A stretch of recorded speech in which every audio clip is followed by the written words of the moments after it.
आप सुन रहे हैं विविध भारती गीतों भरी कहानी। इस श्रृंखला में आज हम आपको सुनवा रहे हैं मनीष वैद्य की कहानी सुनहरी पूंछ वाला अमर पंछी। वाचन स्वर ममता सिंह का है।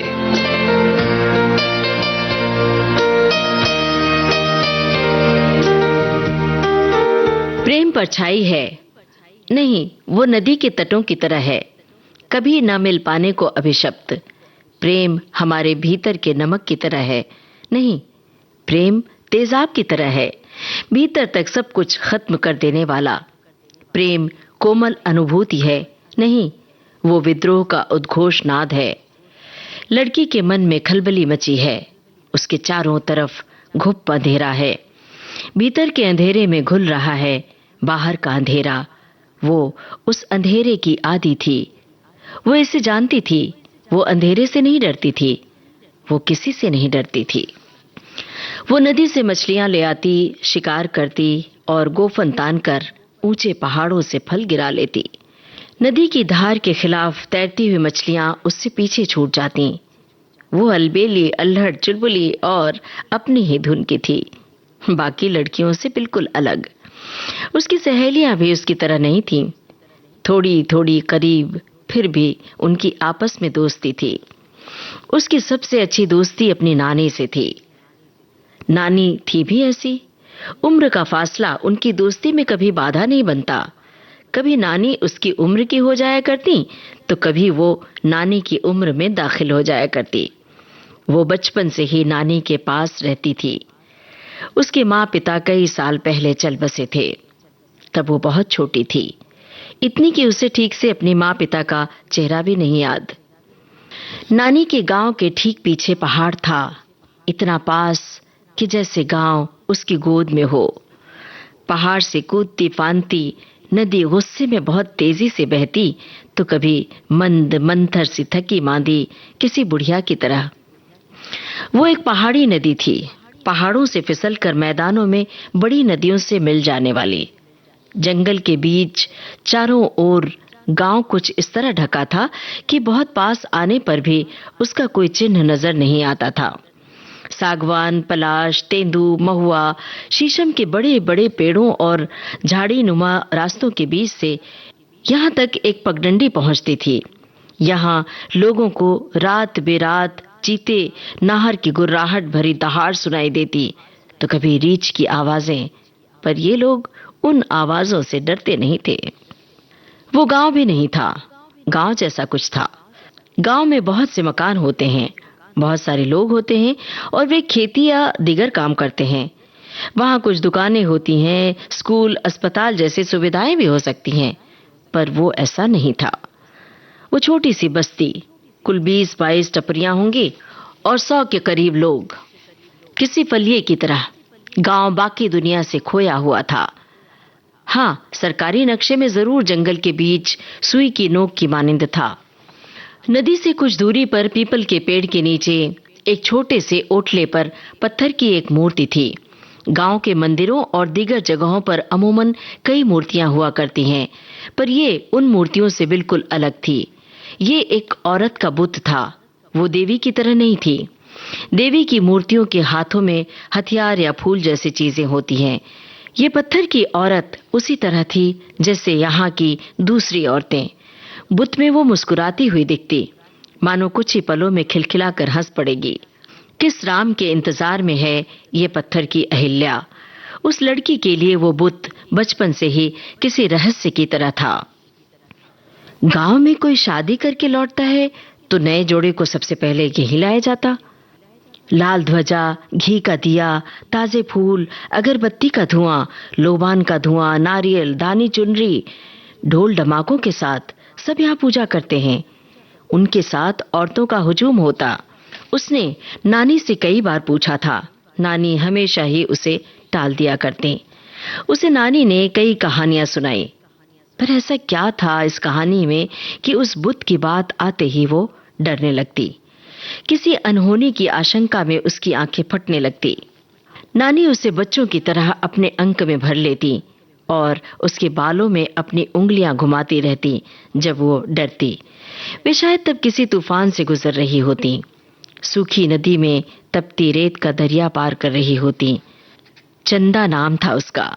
नानी ने पहली बार उसे देखा था तो सहसा ही ये नाम उसके मुंह से निकल आया था।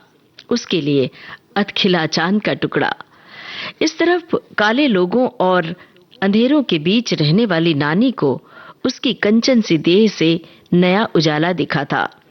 तब नानी उसकी कंचन काया से डरी थी। उसकी मां को कहा था, ज्यादा अटोपनी पड़ेगी इसे। सुंदर लड़कियां माँ बाप के लिए परेशानी का सबब होती हैं। हाँ। उसके आने पर आधी रात पीतल की थाली बजाई गई थी। अंधेरी रात में दूर तक थाली की आवाज गूंजती रही। नानी को तब क्या मालूम था कि आगे चंदा को उसे ही अटोपना पड़ेगी और उसे ही अतिरिक्त सावधानी भी रखनी होगी। चंदा धीरे धीरे बड़ी हो रही थी और उसके अनुपात में नानी की चिंताएं भी बढ़ने लगी थीं। नानी कहती, ये दूसरों की अमानत है, इसका शादी ब्याह हो जाए तो मेरी चिंता खत्म, फिर मैं चैन से मर सकूंगी। उसने बचपन से बस नानी को ही देखा था, वही उसके लिए माँ बाप थी। उसने अपने बचपन की सारी चाहतें नानी को ही पूरी करते देखा था। नानी कभी उस पर चिढ़ जाती तो कुढ़ने लगती, ताड़ सी लंबी हो चली है पर अक्कल बच्चों जैसी, जब देखो घोड़ी जैसी दांत पिलकाती रहती है, उलल बछेरी कहीं की, सारा दिन यहाँ वहां घूमती रहती है। अरे जमाना बहुत खराब है, कल को कुछ हो गया तो कहाँ मुंह छुपाऊंगी मैं। पर नानी की डांट जैसे ठंड की धूप, भीतर ही भीतर उसमें अपनेपन की कुनमुनी आँच होती। नानी तेरी मोनी को मोने गए, बाकी जो बचा था काले चोले गए। नानी तेरी मोनी को मोने गए, बाकी जो बचा था काले चोले गए।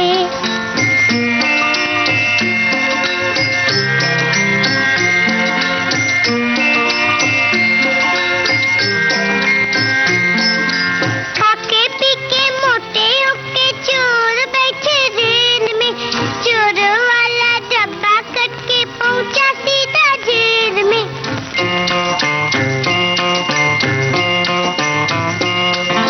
खाके पी के मोटे होके चोर बैठे रेल में, चोर वाला डब्बा कट के पहुंचा सीधा जेल में।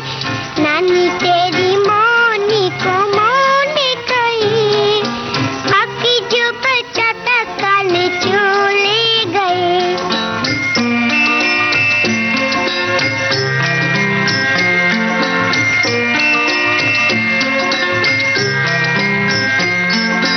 उन चोरों की खूब खबली मोटे थानेदार ने, मोरों को भी खूब नचाया जंगल की सरकार ने।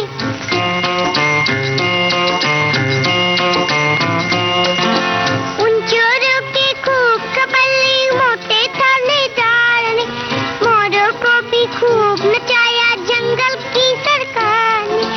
नानी तेरी मोनी को मोने गई, बाकी जो बचा था काले चोले गए।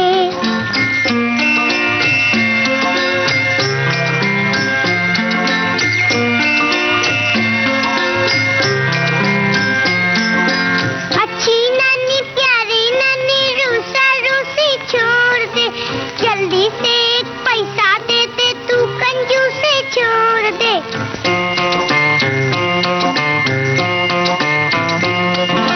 अच्छी नानी प्यारी नानी रूसा रूसी छोड़ दे, जल्दी से एक पैसा दे दे तू कंजूसी छोड़ दे। नानी तेरी मोनी को मोने गई, बाकी जो बचा था काले चोले गए। नानी तेरी मोनी को मोने गई, बाकी जो बचा था काले चोले गए। वो नानी को जैसे तैसे मना ही लेती। कुछ ही पलों में नानी भी भूल जाती तो उसे कब याद रहता। उम्र बढ़ने के साथ लड़की की देह से चंदन की खुशबू का सोता फूटने लगा। वो चंपा की तरह लरजती थी। तितलियों की तरह हल्की होकर फूलों के कानों में कुछ कहती तो वे खिलखिलाने लगते। वो नदी के पास जाती तो नदी उससे अटखेलियां करने लगती। पहाड़ की ओर जाती तो उसकी घाटियों में रंग बिरंगे फूलों का गुलिस्ता खिल उठता। वो खिलखिलाती और हर सिंगार झड़ने लगते। उसकी सांस की लय पर पेड़ सरसराने लगते। वो पूरब की ओर देखती तो धूप खिल उठती।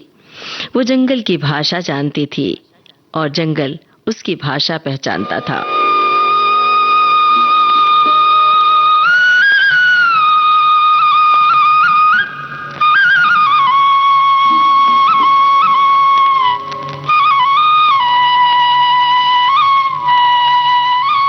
नानी से कहानी सुने बिना कोई रात वो सोती नहीं थी।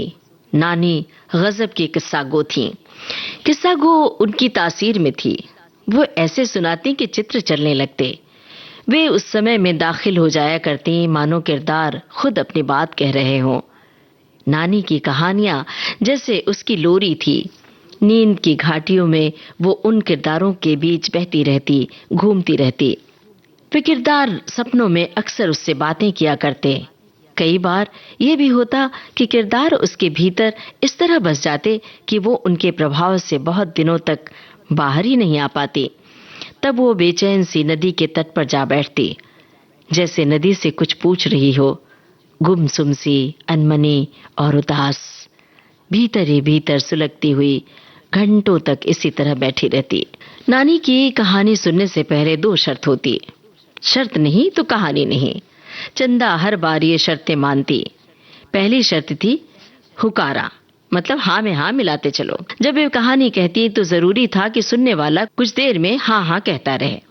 वे कहती कि हुंकारा टूटा तो कहानी की डोर भी टूटी। ये तारा वो तारा हर तारा, ये तारा वो तारा हर तारा, देखो जिसे भी लगे प्यारा। ये तारा वो तारा हर तारा, ये सब साथ में जो है रात में तो जगमगाया आसमान सारा। ये सब साथ में जो है रात में तो जगमगाया आसमान सारा। जगमग तारे, 2 तारे, 9 तारे, 100 तारे, जगमग सारे, हर तारा है शरारा। नानी अक्सर छोटी कहानी सुनाती थी, पर कभी कभी कहानी लंबी हो जाती। नानी कहती कि ये उसके हाथ में नहीं है कि किसी कहानी को कहाँ खत्म करें। ये तो किरदार ही तय करते हैं। कहने वाले का उन पर कोई जोर नहीं चलता। कहानी सुनते हुए वो अक्सर नानी के देह के स्पर्श की आंच महसूस करती और इस आंच में नानी की तरह वो भी घुलने लगती। नानी की देह में नमक सी खुशबू थी जो उनके किरदारों में से उनमें आई होगी। लोक कथाएं हो या सीता, उर्मिला, मंदोदरी, अहिल्या, द्रौपदी, कुंती, गांधारी, राधा और मीरा की कहानी, इनके प्रेम और इनसे किए छल की कहानियां। नानी इस अंदाज में सुनाती कि जैसे इनके दुख उसने अपने ही कलेजे में छुपा रखे हैं। वे कहती, किसी समय में स्त्री मुक्त नहीं रही, न तब और न अब। हर दौर में उसे आग से ही गुजरकर परीक्षा देनी पड़ी। हाँ, यही उसका भाग है। उसे हमेशा प्रेम की जगह छल ही मिला। फिर भी उसने प्रेम का अंकुर कभी सूखने नहीं दिया। अपनी आत्मा को आंसुओं की नमी और दुखों के ताप से उर्वर बनाए रखा। आषाढ़ के आखिरी दिनों की कोई रात रही होगी, ताप और उमस से भरी हुई। हवा जैसे कहीं थम गई थी। आंगन के ऊपर आसमान में तारे ही तारे थे। नानी उस रात उसे उर्वशी पुरुरवा की कहानी सुना रही थी। ईसा से 1600 साल पुरानी कहानी, पुराणों की पहली कहानी, आज से करीब 3500 साल पुरानी। नानी कहानी सुना रही थी। स्वर्ग की सबसे सुंदर अप्सरा थी उर्वशी। उर्वशी के पास सब कुछ तो था, लेकिन ऐसा सरल जीवन और मनोरम प्रकृति कहां।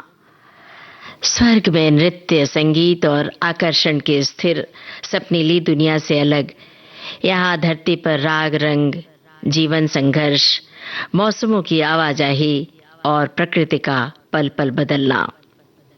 उर्वशी को धरती हमेशा लुभाती थी। एक दिन वो धरती की सुंदरता देखने आई और जंगल की झील में अपना अक्स देखने में ऐसी खो गई कि शाम से पहले वापस स्वर्ग लौटना ही भूल गई। धरती के जंगल है ही इतने सुंदर कि कोई भी रम जाए इनमें। चंदा ने हुंकारा भरा, हाँ ये बात तो है, जंगल है ही इतने सुंदर। नानी ने कहानी को आगे बढ़ाया। तो शाम घिर आई।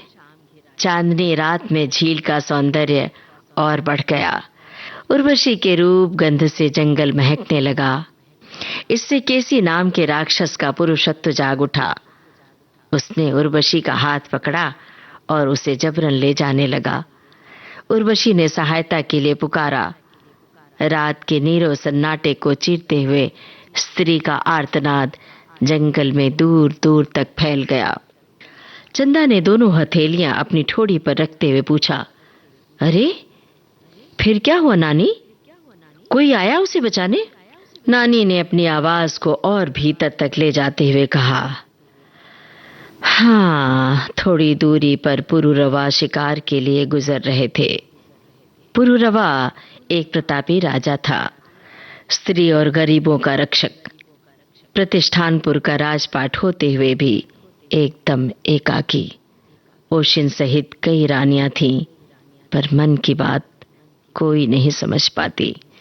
राग रंग में मन नहीं लगता तो वो रात को शिकार पर निकल जाता। प्रेम से रीता इंसान कई बार लक्ष्यहीन हो जाता है। केसी राक्षस से भिड़ जाते हैं पुरुरवा और बचा लेते हैं उर्वशी को। चंदा ने चहकते हुए हुंकारा भरा, हाँ ये हुई ना बात नानी।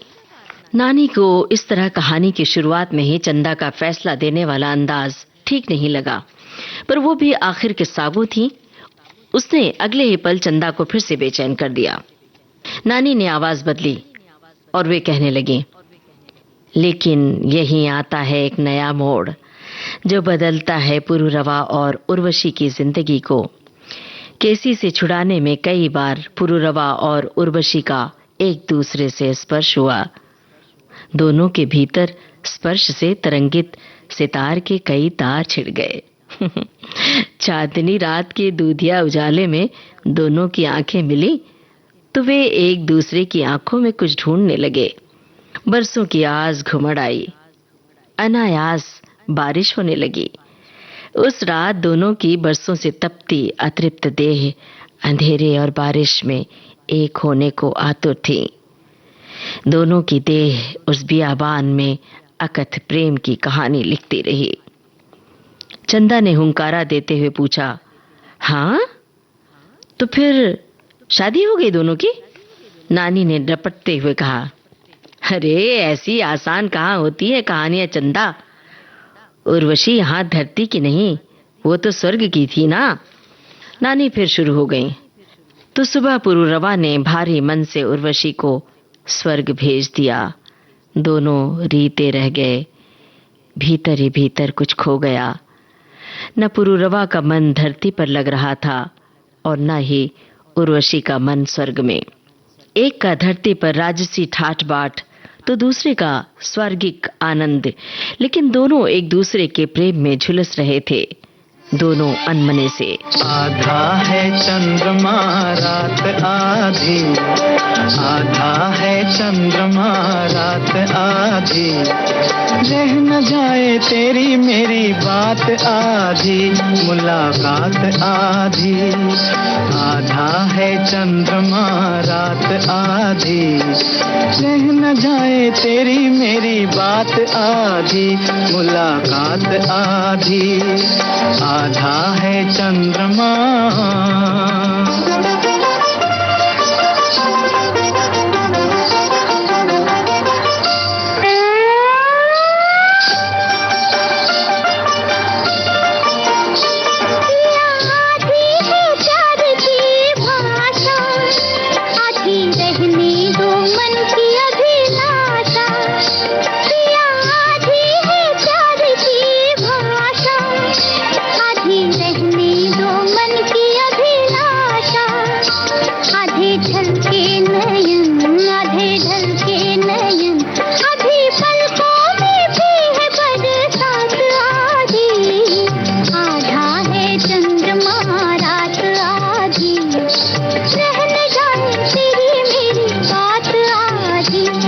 मुलाकात आधी, आधा है चंद्रमा।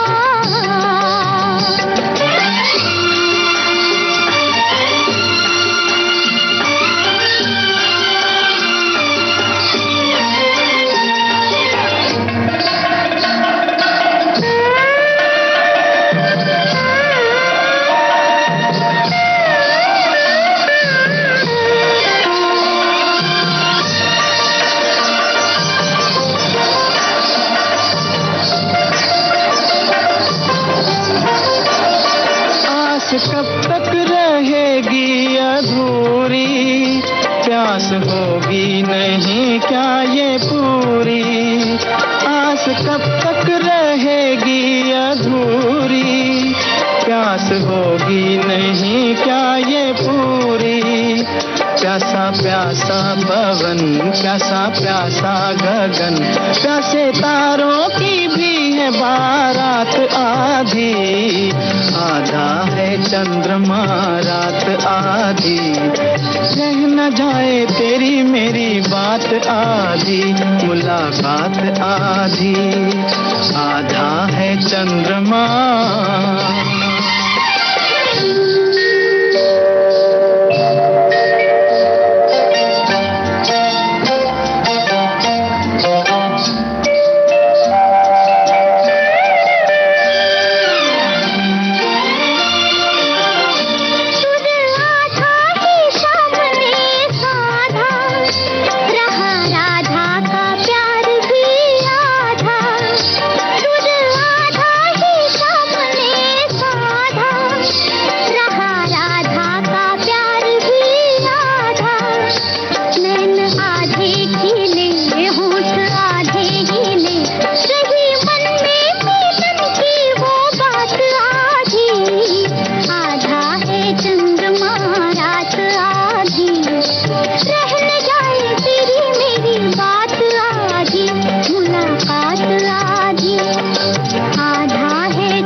अनमनी उर्वशी। नानी कुछ कहती, इससे पहले ही एक तारा टूटकर जमीन पर आने लगा और नानी ने कहानी वहीं रोक दी। चंदा शर्त से बंधी थी। वो कहानी के इस तरह अचानक बीच में रुक जाने से उदास हो गई, पर कहा कुछ नहीं। उसे पता था कि नानी अपनी शर्त कभी नहीं तोड़ती। अधूरी कहानी उसके भीतर देर तक घुमड़ती रही। नानी को तो नींद आ गई, पर उसकी आंखों में नींद कहाँ। वो सोने की जितनी भी कोशिश करती, हर बार निष्फल ही रहती। उसकी बेचैनी बढ़ती जा रही थी। चांदनी रात में पीपल के नीचे ओटले पर वो औरत बुत की तरह मुस्कुरा रही थी। उसने सोचा, हर औरत एक बुत ही तो है, महज मुस्कुराती हुई। क्या सांस लेना और दिल का धड़कना ही जीवन है? चंदा सोचती तो सोचती रहती देर तक। कोई भंवर उठता उसकी आंखों की झील में, कोई बवंडर उठता उसके मन में। गीली लकड़ी सी धू धू करके उसकी देह सुलगने लगती। दिल का भंवर करे पुकार, प्यार का राग सुनो, प्यार का राग सुनो रे।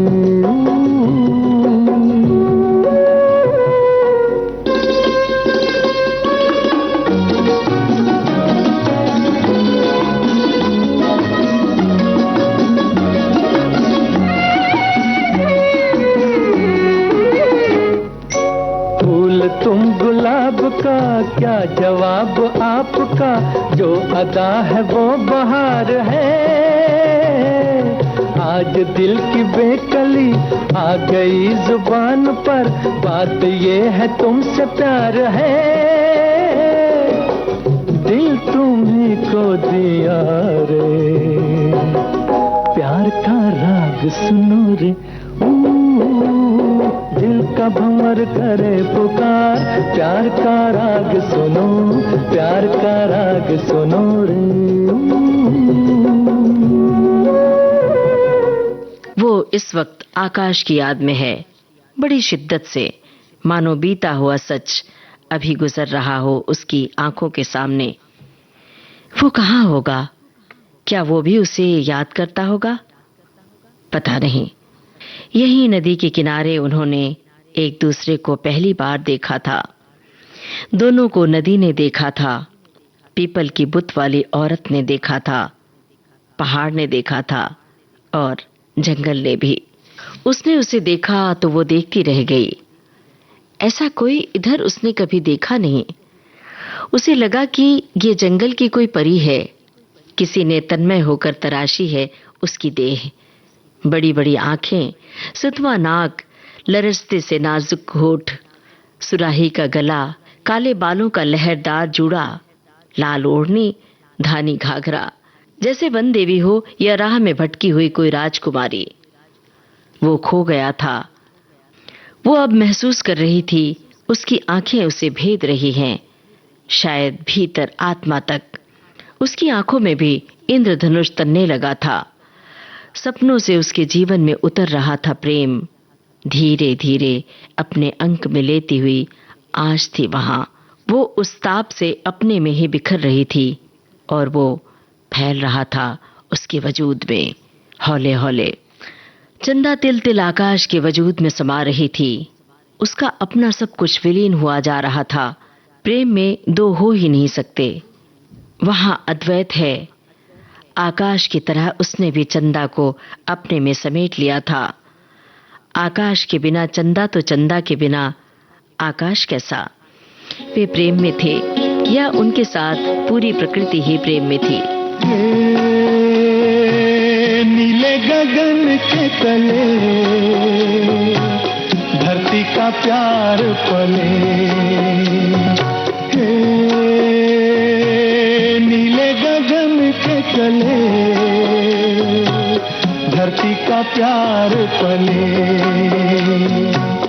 ऐसे ही जग में आती हैं सुबहें, ऐसे ही शाम ढले।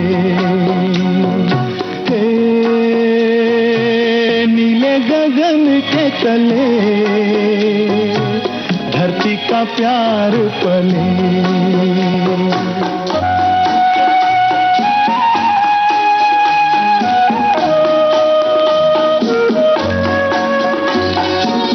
शबनम के मोती फूलों पे बिखरे, दोनों की आस फले। नीले गगन के तले धरती का प्यार पले।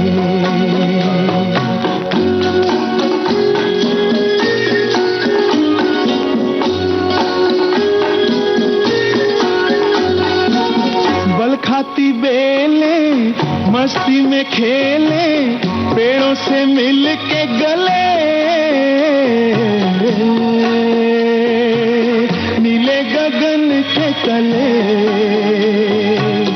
धरती का प्यार पले।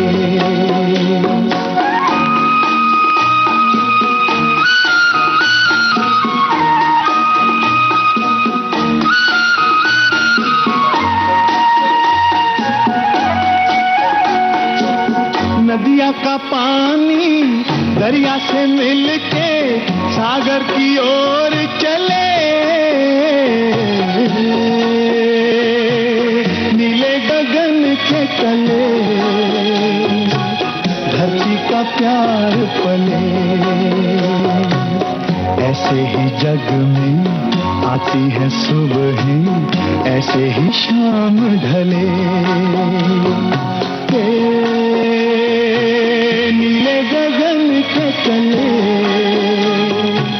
धरती का प्यार पले।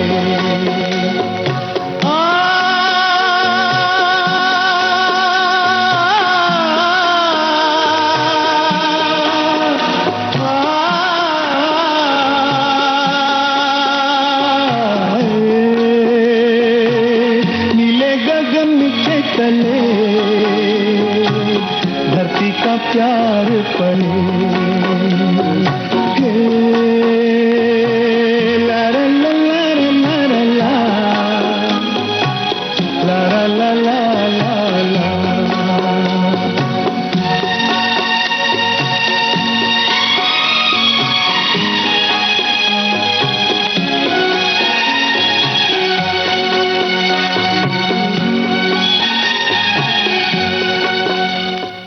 आकाश जिसके वजूद में चंदा तिल तिल समा रही थी, वही आकाश दरअसल यहाँ जंगल बचाने आया था।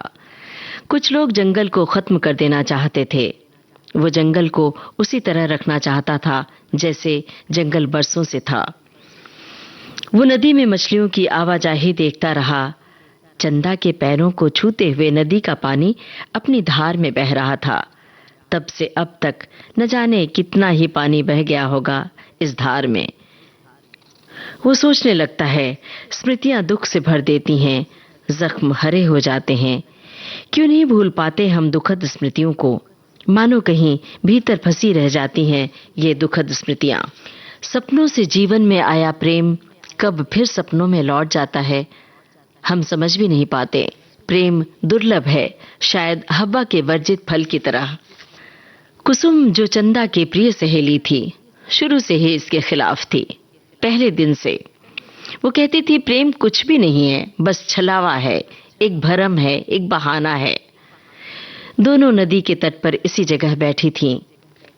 चंदा ने कुसुम से हंसते हुए कहा, कुसुम, तुझे वो कहावत याद है ना, झड़त पान हसत पीपली, झड़त पीपली हसत पान? मतलब? कुसुम ने पूछा था। चंदा बोली, अरे जब पतझड़ में सारे पेड़ पौधों के पत्ते गिरते हैं तो पीपल उन नंगे दरख्तों पर हंसता है, और जब सारे पेड़ पौधे पर नई कोपलें आने लगती हैं तो छोटे छोटे पत्ते आने लगते हैं।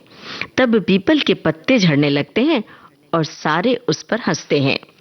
चंदा ने हंसते हुए अपनी बात को आगे बढ़ाया। आज मैं प्रेम में हूं तो तू मुझे ऊंच नीच समझा रही है। कल जब यही तेरे साथ होगा तब मैं कुसुम ने बीच में ही बात काट दी। ऐसा कभी नहीं होगा चंदा, मैं नहीं पड़ने वाली तेरी तरह प्रेम रेम के चक्कर में। चंदा ने चहकते हुए कहा था, पगली, कोई सोच समझकर थोड़ी ही प्रेम करता है, ये तो बस हो जाया करता है। प्रेम दिमाग से परे होता है, वो तो मन की किताब में कैद होता है।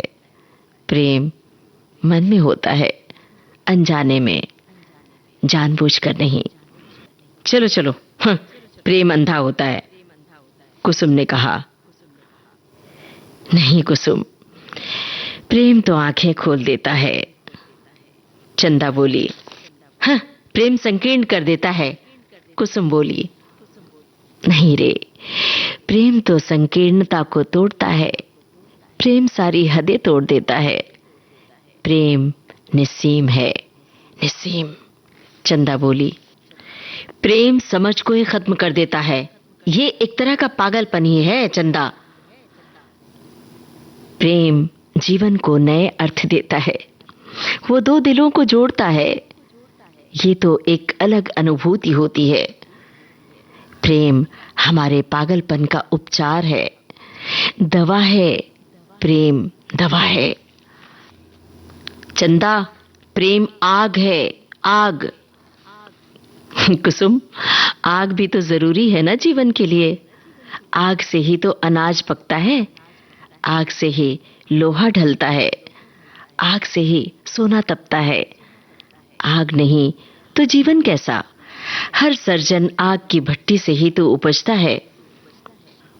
चंदा, प्रेम अपनों से तोड़ देता है, समझी? नहीं रे, प्रेम किसी को नहीं तोड़ता। कुसुम, जो प्रेम को नहीं समझ पाते वे खुद टूट जाते हैं। प्रेम तो हमेशा जोड़ता ही है। चल हट, तुझसे तो बात करना ही व्यर्थ है चंदा। अरे सिर्फ प्रेम की बात पर ही ना कुसुम, बाकी बातों में तो नहीं।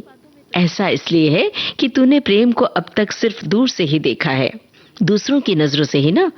उसमें डूबना तो दूर, तूने तो छुआ तक नहीं है, फिर उसके बारे में कैसे जान सकती है भला? चंदा उन पलों को शिद्दत से याद करती है तो उसके भीतर यादों की नदी मचलने लगती है। उसे अपने ही तन की खुशबू अब पराई सी लगती है। उसका पुरुरवा भी क्या उसे इसी तरह कहीं याद करता होगा? याद करता होता तो लौट आता अब तक। कभी कभी लगता है कुसुम सही कहा करती है, कभी लगता है उसका मन सही कहता है, अपने ही द्वंद्व में उलझी है वो।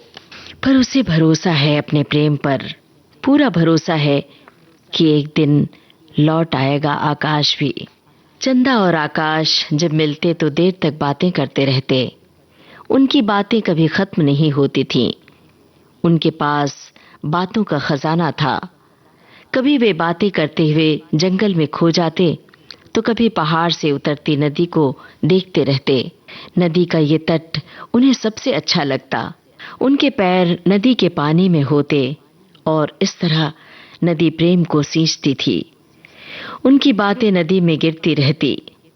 नदी उन बातों के टुकड़ों को सहेज लेती। वे चिड़ियों से शब्द लेते, वे पपीहे से प्यास लेते और अपने प्रेम को गाढ़ा होते देख रहे थे। ये रातें, ये मौसम, नदी का किनारा, ये चंचल हवा,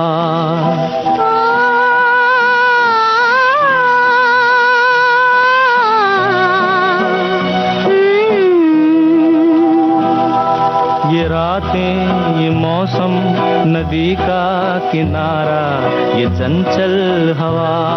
कहा दो दिलों ने कि मिलकर कभी हम न होंगे जुदा। ये रातें, ये मौसम, नदी का किनारा, ये चंचल हवा।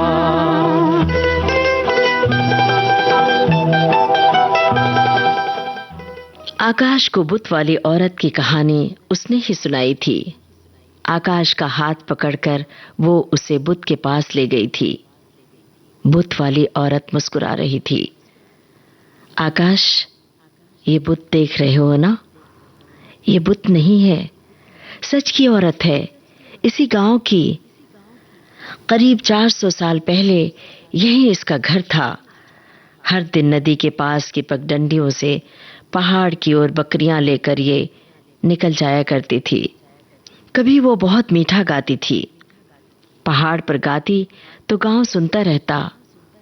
उसके गाने में ताकत थी कि गीत सुनते हुए कोई दूसरा काम नहीं कर पाता। जो सुनता वहीं ठहर जाता। उसकी आवाज में दर्द था।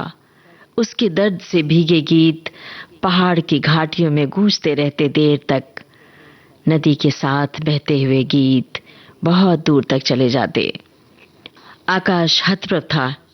ऐसा गीत, ऐसा गला कहां से सीखा था उसने?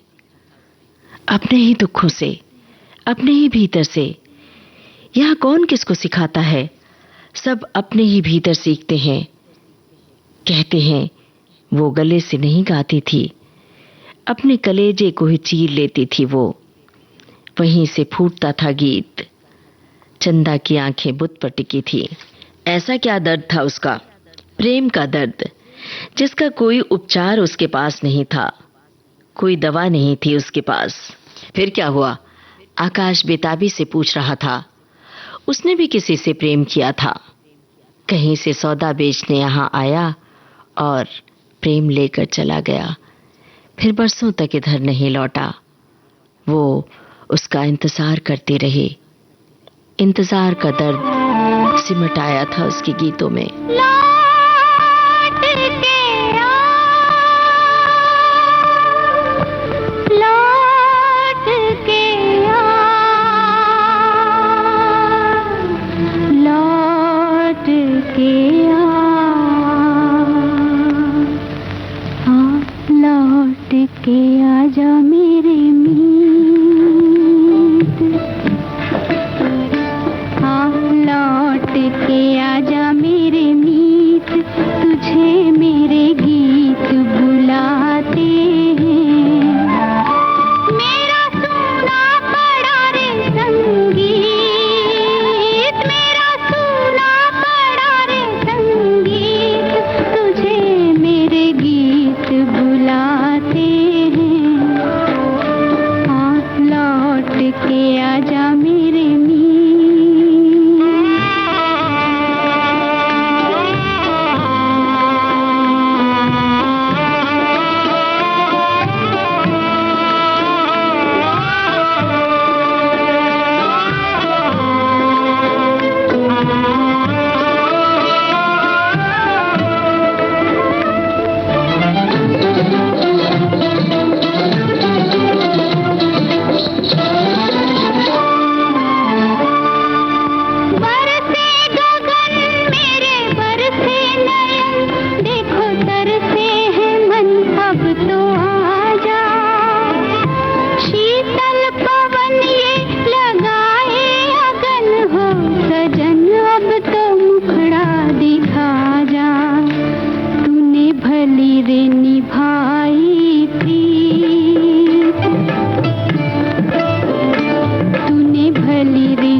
तो क्या वो फिर कभी नहीं लौटा? क्या वो उसे भूल गया?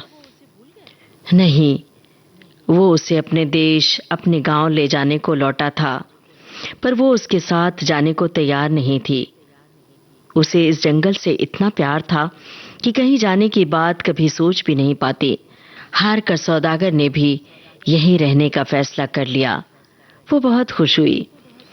वो संकोच में थी कि घर वालों को ये सब कैसे बताए। तभी एक किस्सा हो गया। किस्सा? कैसा किस्सा? एक रात नदी के तट पर ठीक यहीं वे दोनों अपने सपनों में खोए हुए थे। तभी गांव के कुछ लोगों ने उन्हें यहां इस तरह देख लिया। थोड़ी ही देर में पूरा गांव इकट्ठा हो गया। इस तरह किसी गैर पुरुष के साथ। गांव वालों में से किसी ने पहला पत्थर उछाला। फिर तो इतने पत्थर चले कि वहीं दोनों लहूलुहान हो गए। इतने पत्थर खाकर वे बचे नहीं। वे तो नहीं बचे, लेकिन उनका प्रेम जीत गया था जमाने से, अपने समय से। एक था गुल और एक थी बुलबुल, एक था गुल और एक थी बुलबुल, दोनों चमन में रहते थे। है ये कहानी बिल्कुल सच्ची, मेरे नाना कहते थे। एक था गुल और एक थी बुलबुल।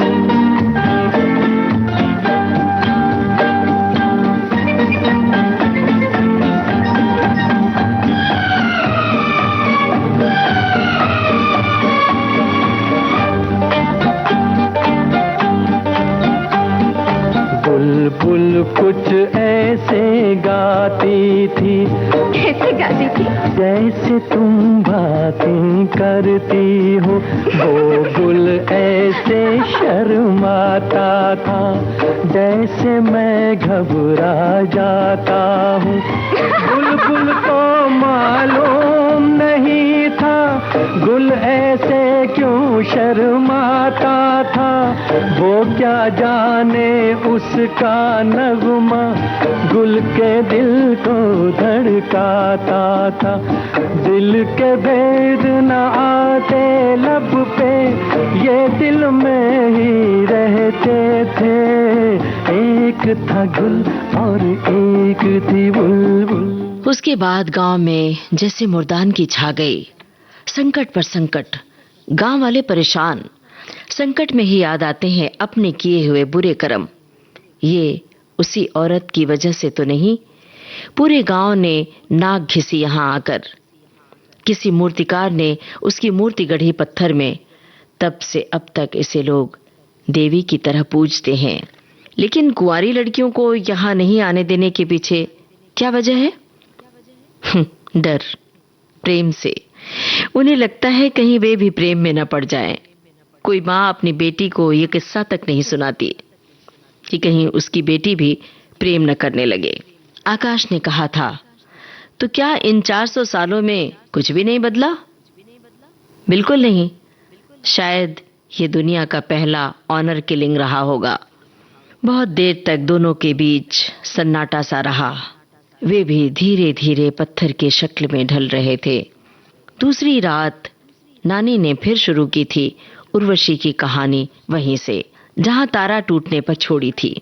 नानी कह रही थी, अनमने से उर्वशी नृत्य नाटिका में लक्ष्मी का अभिनय कर रही थी। उसके ध्यान में पुरुरवा थे। उसने नाटिका में जैसे ही विष्णु की जगह पुरुरवा कहा तो स्वर्ग में खलबली मच गई। नृत्य नाटिका के निर्देशक भरत मुनि ने उसे शाप दे दिया, तू जिसके प्रेम में है जा उसे ही वरण कर।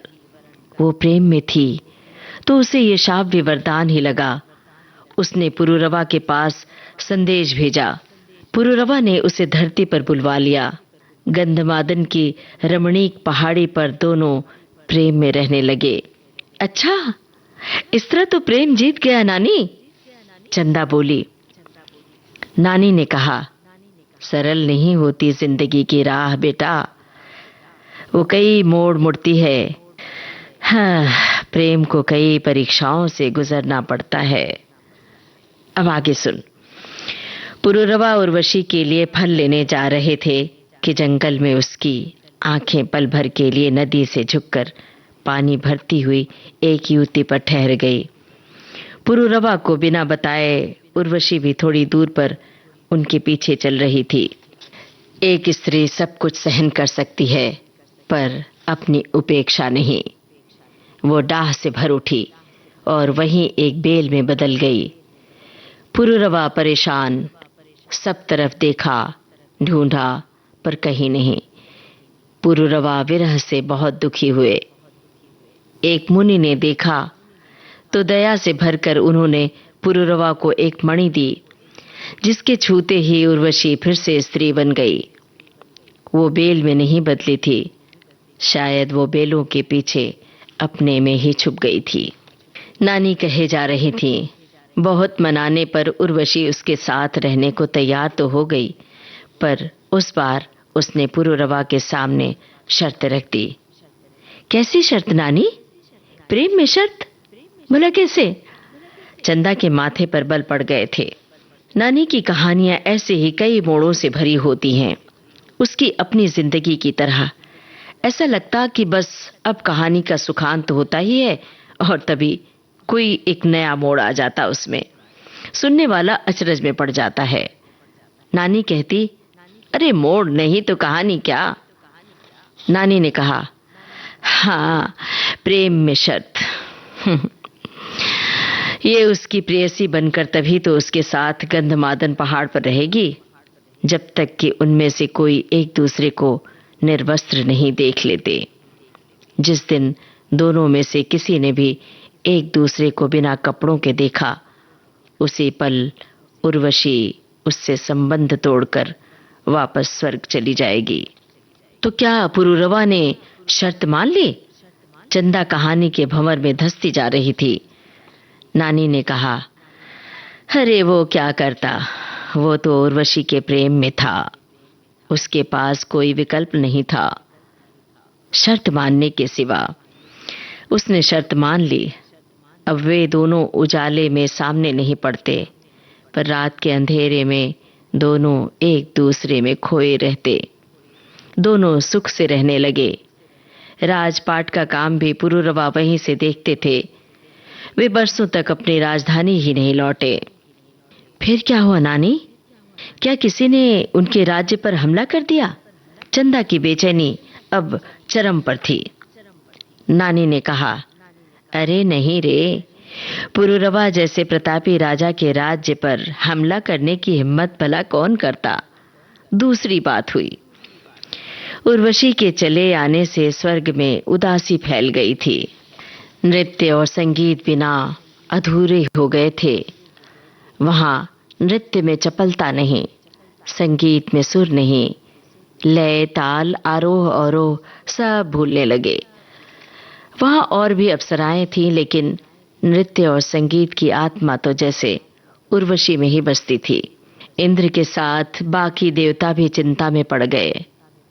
गंधर्व तो बिना आत्मा के शरीर की तरह हो गए थे। तभी उन्हें कहीं से उर्वशी की शर्त के बारे में पता लगा।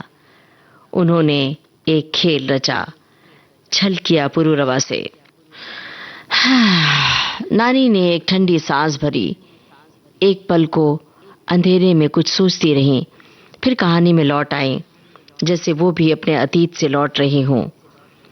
नानी ने कहा, उर्वशी ने बहुत ही सुंदर सफेद फर वाले 2 मेमने पाले थे। उर्वशी उनका बहुत ध्यान रखती, उन्हें हमेशा अपने साथ रखती थी। एक रात जब वो पुरुरवा के अंक में आराम कर रही थी, तभी गंधर्व ने छल से एक मेमना चुरा लिया। चोरी करते हुए उन्होंने जानबूझकर कुछ खटर-पटर किया, जिससे उर्वशी की नींद उचट गई। उसने पुरुरवा को उठाया कि कोई उसका मेमना चुरा कर ले जा रहा है। वे नींद से नहीं जागे तो उर्वशी उन्हें भला बुरा कहने लगी। छल की योजना पूरी होते न देखकर उन्होंने दूसरा मेमना चुराने का साहस किया। फिर उर्वशी ने उन्हें उठाया। इस बार पुरुरवा अपने आप को रोक नहीं सके और बिस्तर से खड़े हो गए।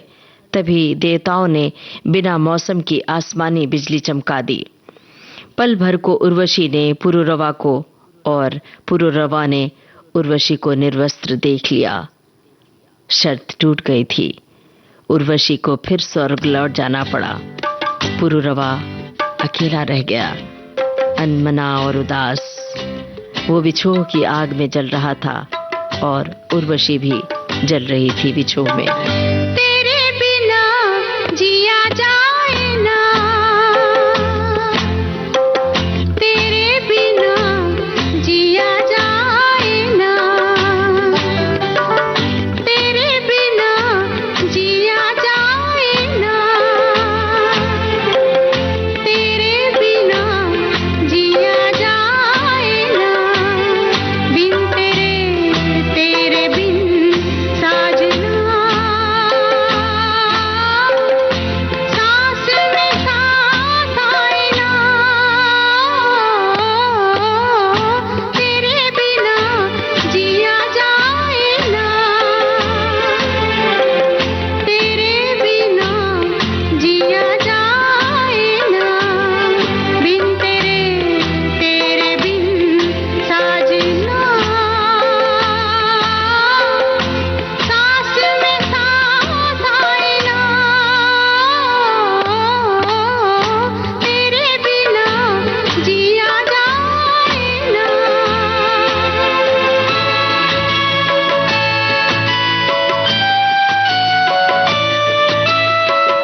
जब भी ख्यालों में तू आए, मेरे बदन से खुशबू आए,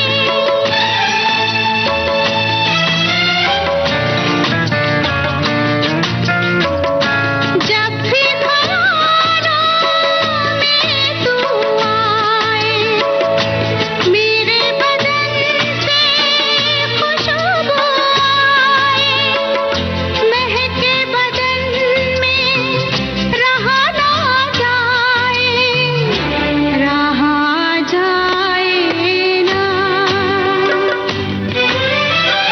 तेरे बिना जिया जाए ना, तेरे बिना जिया जाए ना, बिन तेरे तेरे बिन साजना, सांस में सांस आए ना,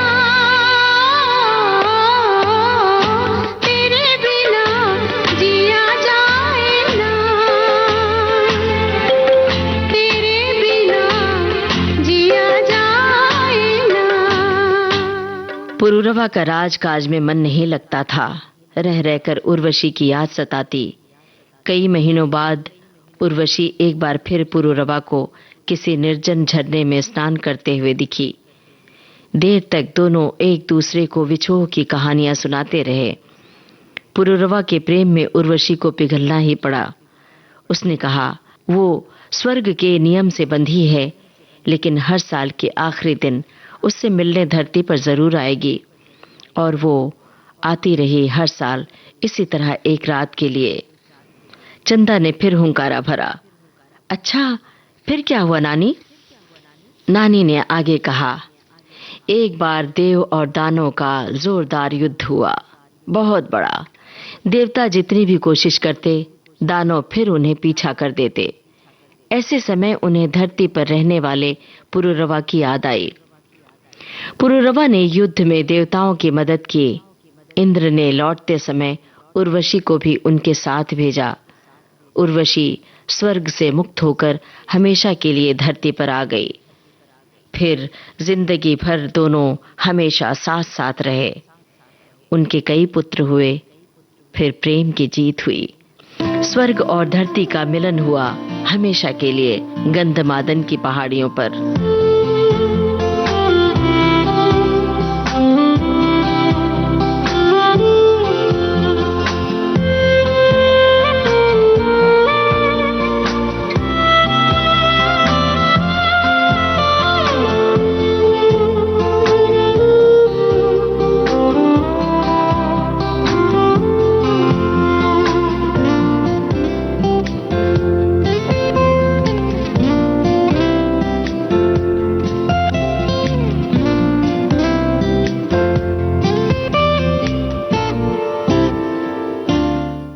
नानी की कहानी तो पूरी हो गई थी, पर चंदा के भीतर बवंडर घुमड़ रहा था।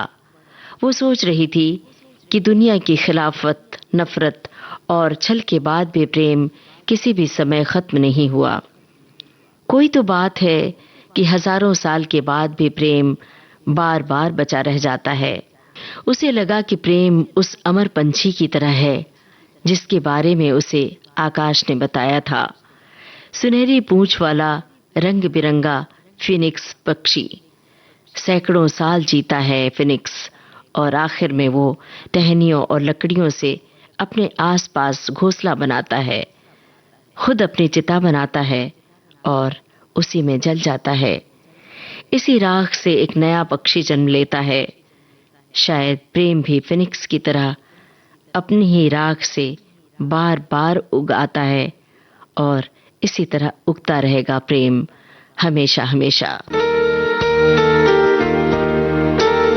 सुनहरी पूंछ वाला अमर पंछी, ये गीतों भरी कहानी अभी आपने सुनी। लेखक थे मनीष वैद्य, संपादक स्नेहल भिसे, वाचन स्वर ममता सिंह, प्रस्तुतकर्ता राघवेंद्र सिंह नेगी।